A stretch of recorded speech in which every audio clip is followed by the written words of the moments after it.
Durante um culto de domingo à noite, a igreja estava lotada.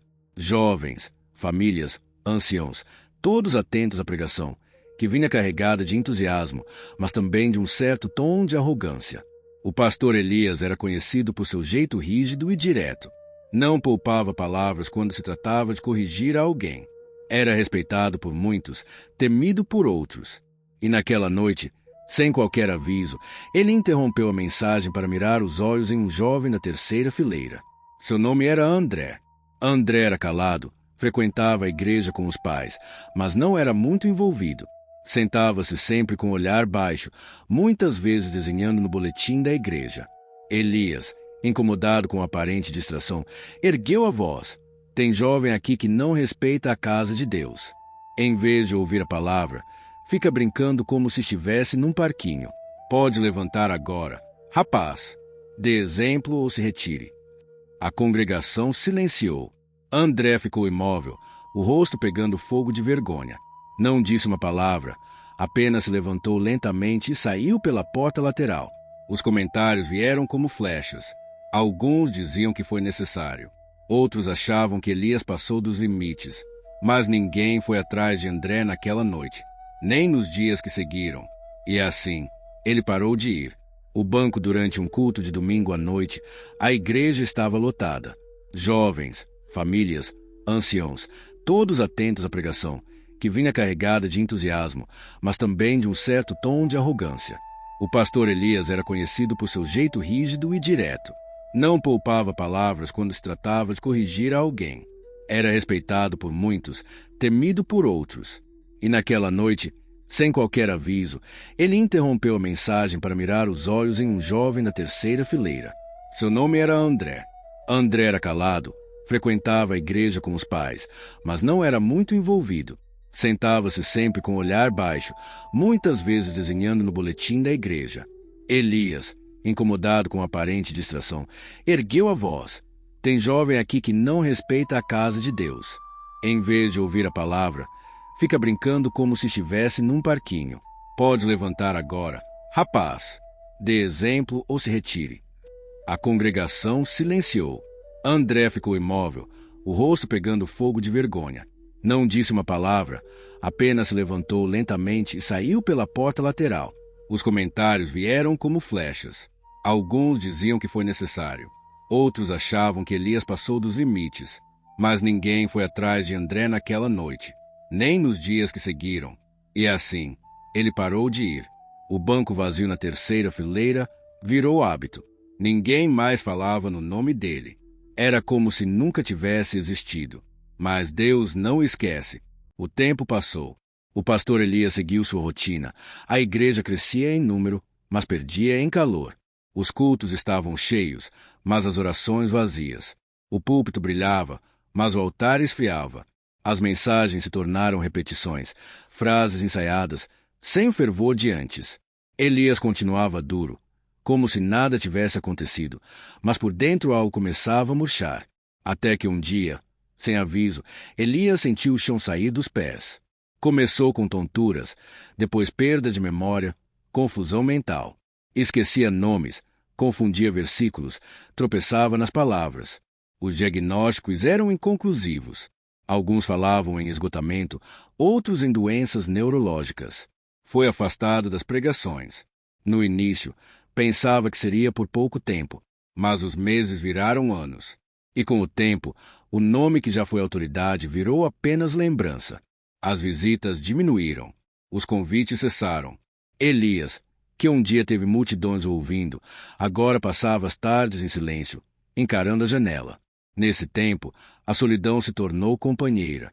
O silêncio, antes desprezado, agora era tudo o que restava. Ele começou a repensar tudo: os sermões, as palavras duras, os olhares que ignorou, as pessoas que afastou. As noites se tornaram longas e os dias vazios.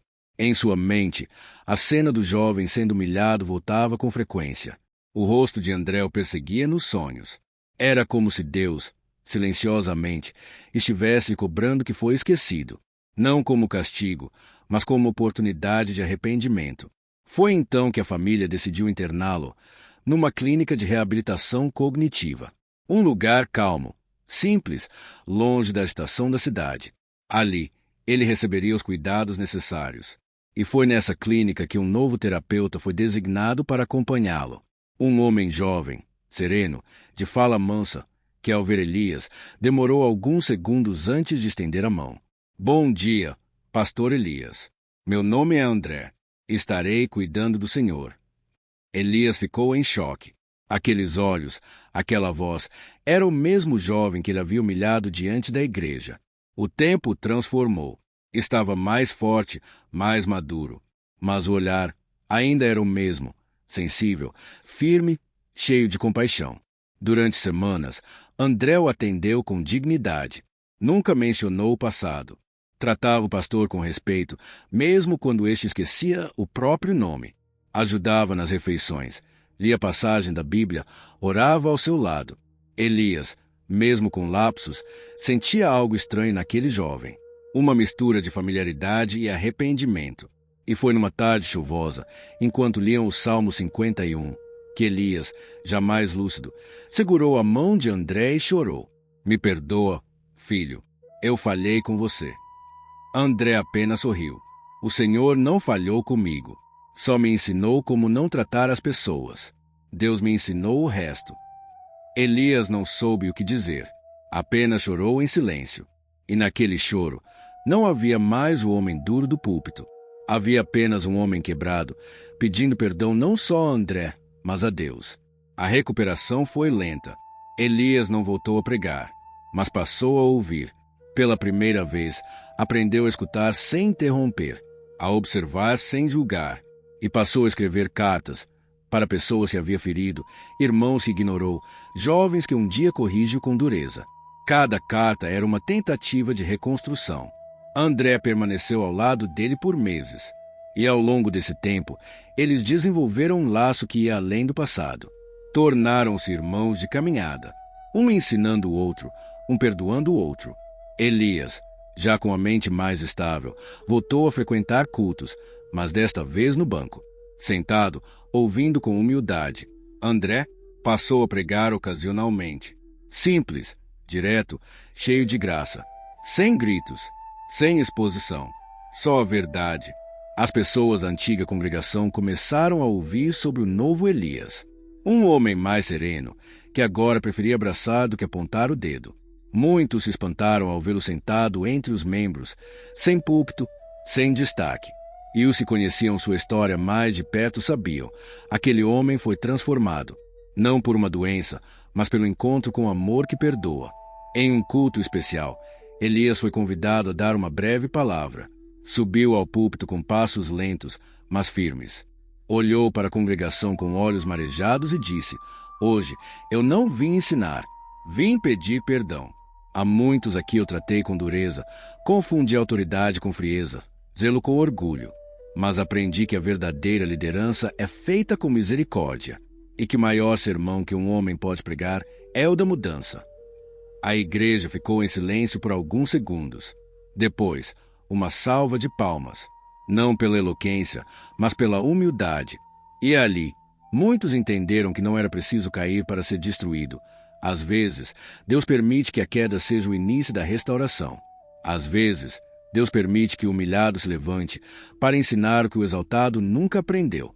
Compartilhe com alguém que precisa lembrar que a vida dá voltas.